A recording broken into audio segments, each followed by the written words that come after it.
Hello everybody and welcome back to On Point HQ and a rather sunny day here in the north of England. It's been a rare sunny day, it's been grey for the past 7 or so days.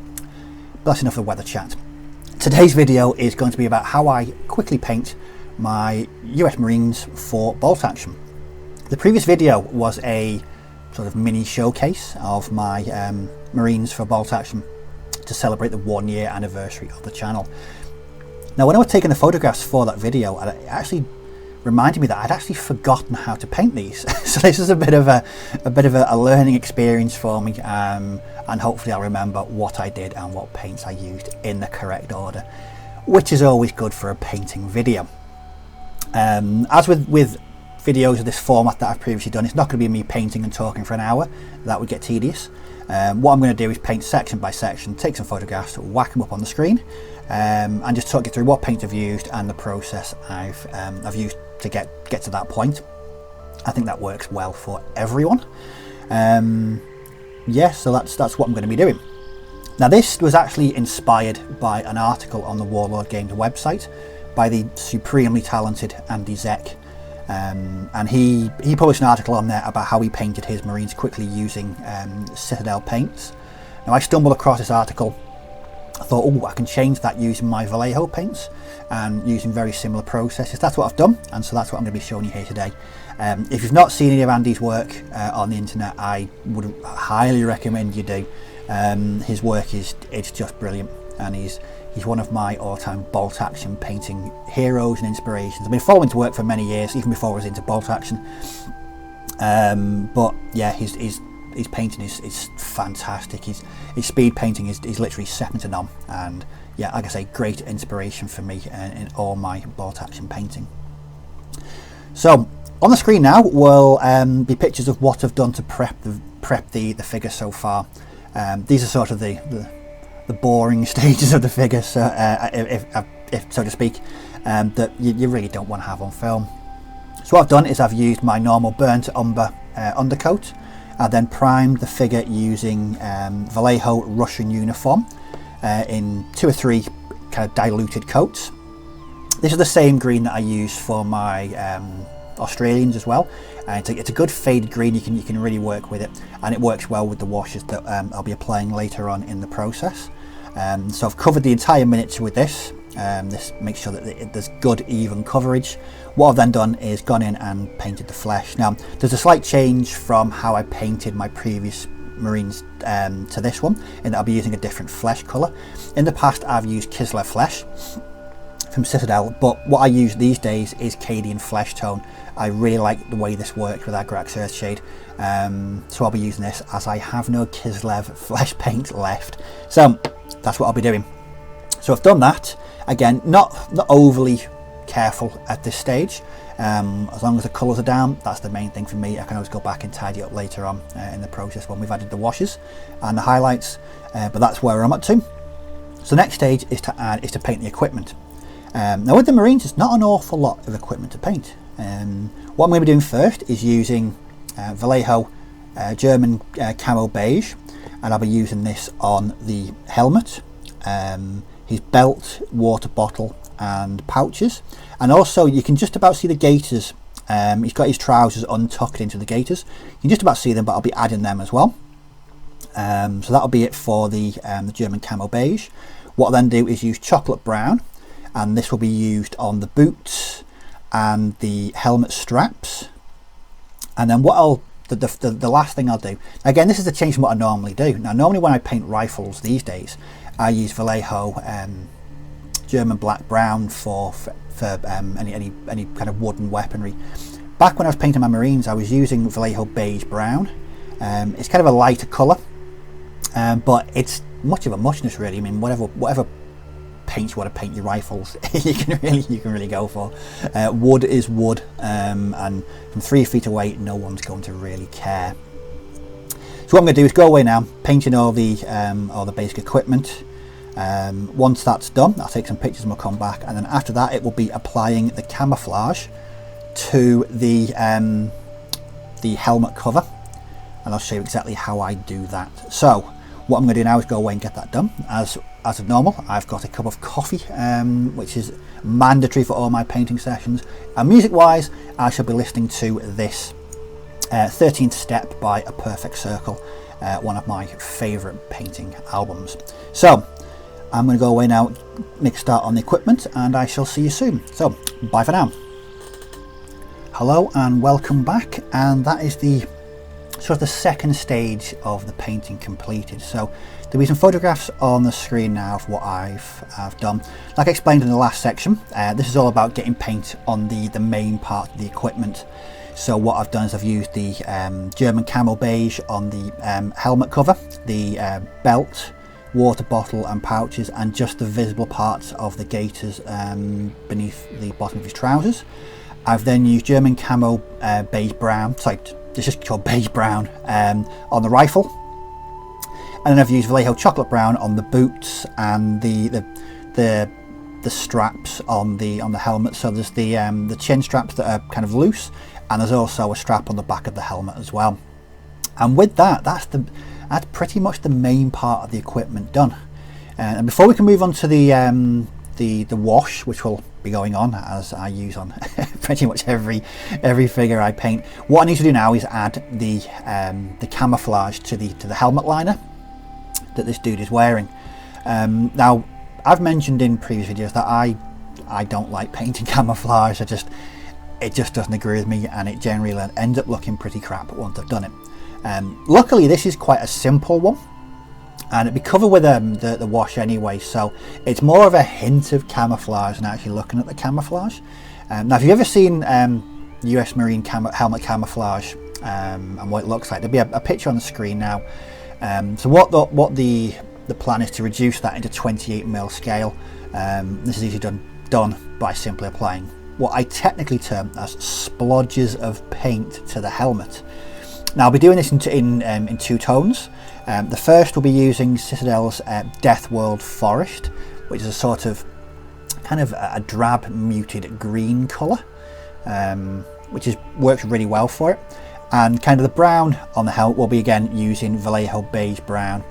Now these are applied just using irregular splodges. I think that's the correct technical term for it. If not, it should be a splodge of paint. That's what I'll be using moving forward. So what I'll do is I'll add that, and then I'll try and take a couple of close-up pictures of it.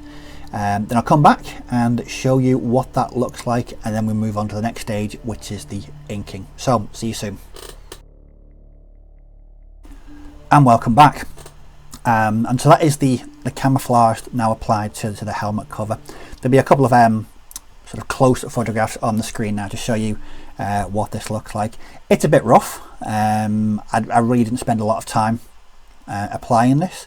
If you were batch painting these and you've got, say, between 10 and 15 of these to paint, you really don't want to be spending time. Well, I personally don't want to be spending time applying tons of camouflage. So keep it two-tone, irregular splodges, get it on, move on to the next one. The ink's going to do all the work, or the wash rather, it's going to do all the work with the camouflage. It's going to bring those colours right down and make it look like the helmet cover is faded and worn, and it kind of gives that, like I say, really muted hint of camouflage look that I'm really looking for. So with the camouflage applied, that's all of the basic paints applied to the figure. So now I can move on to applying the wash. Now when I painted my Australians, I used Athonian Camo shade on the green. This gave it a sort of, again, a drab muted lived in look. Now for the Marines, I don't use Athonian Camo shade, I use my old favourite Agrax Earthshade across the entire model.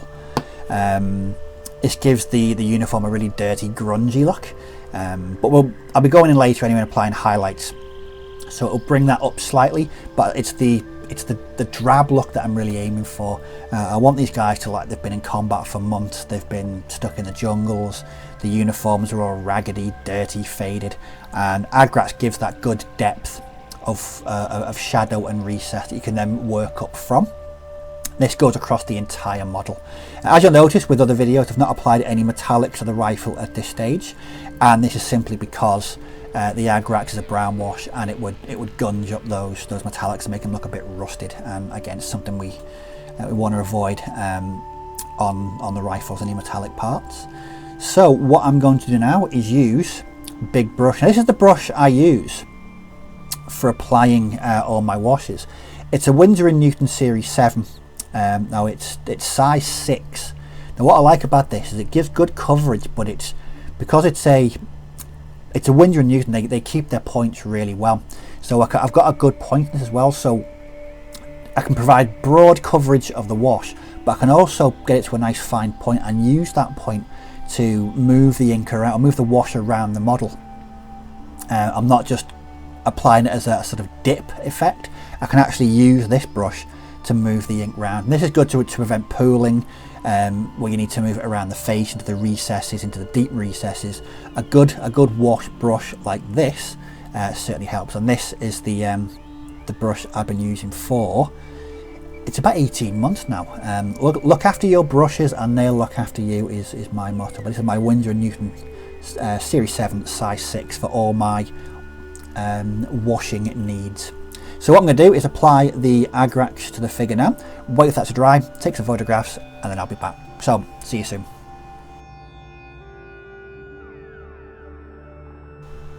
And welcome back, and that is the Agrax Earthshade applied to the complete model. It's now dry and it looks something like this.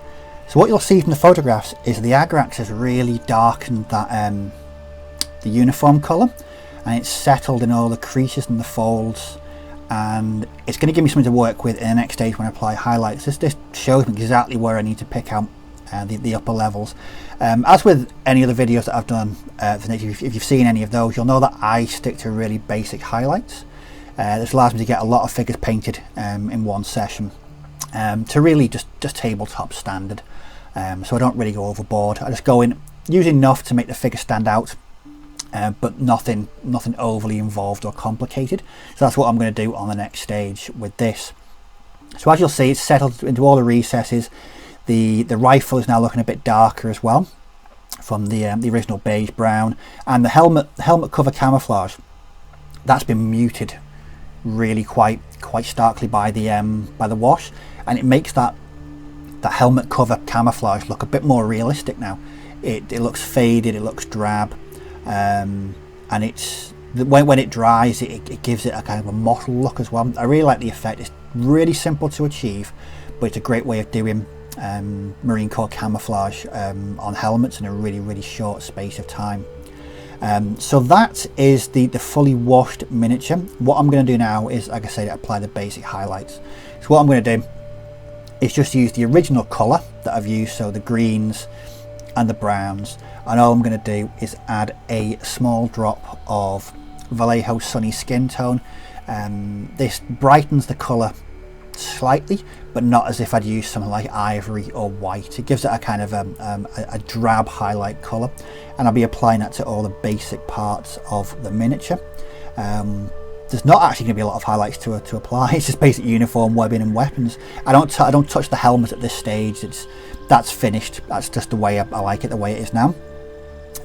What I'll also do is go in and apply the metallics, and these are applied using Vallejo Gunmetal Grey, just the metallic parts of the rifle.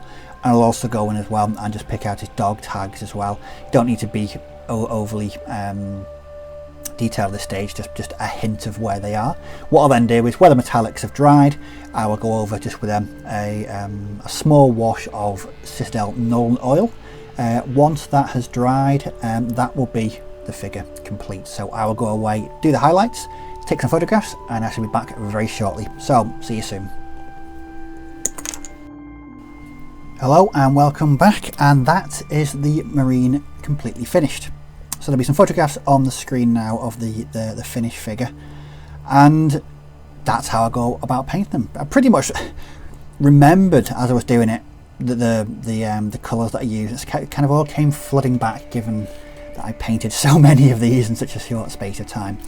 But that is a really simple way of getting lots of Marines to the table in a very short space of time. Like I always say in these videos, Is it going to win any painting awards? No, not, not in the slightest. They're tabletop standard. These will allow you to fly through a section of between 10 and 13 in no time at all. Get them to the table and actually have games of bolt action, rather than what I used to do, which is strive over every single crease, fold, and just everything. It was, I got nowhere with it, so that's why I knew I had to change my painting technique and style. But that's it. The longest part of the actual process is just waiting for the wash to dry. If you remove that from it, I painted this in about 20 minutes. There wasn't that amount of time put into this. It's the wash that really makes it, applying those basic highlights. If I was painting a full section now, what I'd do is I'd go away and I'd base them all using my jungle basing, and that really ties them together. I think just a figure on a plain grey base splodged with paint doesn't really set it off too much, but once they've all been based kind of uniformly and in a cohesive way, it really ties the unit together. But that's the finished figure. It was good painting them again. It's been over a year since I painted anything kind of marine related. I think it might be, but either way, it was good to have a bit of a painting refresher, and this time I've written down the paints that I use so I don't forget when it comes to painting them again in the future. But that's it. That's the video pretty much done. Well, I hope you found it interesting. As always, if you've got any comments or questions about how I painted the marine, the paints that I use, the techniques, just pop them in the comments section below, and I will certainly respond to all comments and questions. But thanks for watching, and as always, take care, may your dice roll well, and I'll catch you all in the next video. Bye bye for now.